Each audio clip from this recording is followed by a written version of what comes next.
Assalamu alaikum wa rahmatullahi wa barakatuh. Bonjour à tous, bienvenue dans les conseils du libraire. Le ramadan arrive à grands pas. C'est un mois béni pour lequel nous devons nous préparer. Pour cela, rien de tel que de se plonger ou de se replonger dans la vie du prophète sallallahu alayhi wa sallam. Ce messager, le dernier des messagers qui a été envoyé comme miséricorde pour les mondes.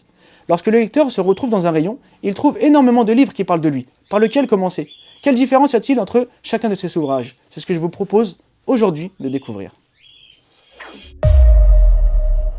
Lorsqu'on arrive dans le rayon qui parle du prophète Mohammed sallallahu alayhi wa sallam, on trouve de nombreux livres, mais par lequel commencer? Alors je vais vous sélectionner ceux qui me semblent être les meilleurs et les plus adaptés et vous expliquer la différence entre chaque. Alors il existe déjà Mohammed, messager de Dieu, aux éditions universelles d'Aboul Hassan Nadwi. L'intérêt de ce livre, c'est qu'il est excellent pour commencer car il est assez court, très simple, facile d'accès et les événements majeurs ont été mentionnés et racontés. Le style est très agréable, il est aussi bien pour des adolescents que pour des adultes.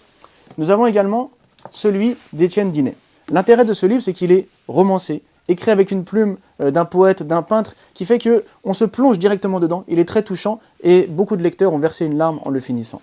Il y a également celui de Martin Links, qui est très intéressant car il est également romancé.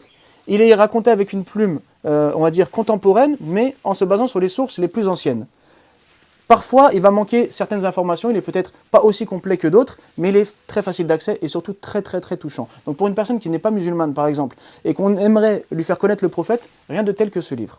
On a ensuite le Nectar cacheté, qui est peut-être le livre de référence. Il y a eu un concours qui a été fait pour sélectionner la biographie la plus authentique et la plus complète, et c'est donc notre auteur, Moubarak Fouri, qui l'a remporté. Ce livre est très intéressant, très complet, très riche, c'est une des meilleures biographies, mais il est des fois dur d'accès, car il y a des passages assez longs, surtout de la première partie avec l'histoire des Arabes, qui n'est pas forcément accessible à tous. Alors, je vous le conseille de le lire, mais pas en première lecture.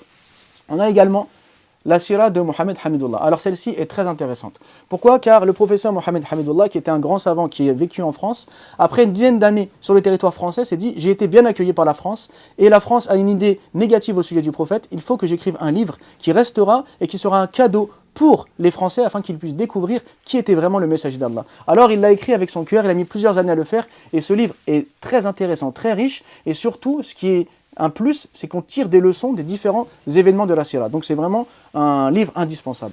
On a également celui, donc Al-Shifa, qui là nous propose non pas une Sira du prophète, mais de découvrir qui est le prophète, quel est son rang, pourquoi est-ce qu'il a été élu, quelles sont ses qualités, quels sont ses miracles. Donc on va en fait découvrir le messager d'Allah, pas dans son histoire, mais dans sa personnalité, dans ses spécificités, et c'est un livre qui va nous augmenter en amour pour lui.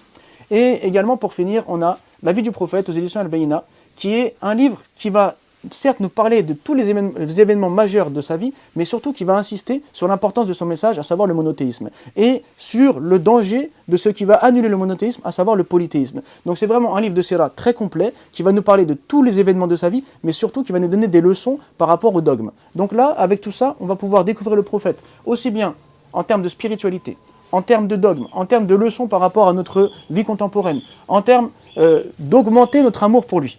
Alors, connaître le dernier des prophètes et le dernier des messagers est une chose extrêmement importante. Pour celui qui n'est pas musulman, le messager d'Allah était un grand homme. Il faut absolument le connaître, car il a marqué l'histoire. Pour le musulman, c'est le meilleur des hommes. C'est celui qui a été envoyé pour clôturer le message, qui a été envoyé comme miséricorde pour les mondes.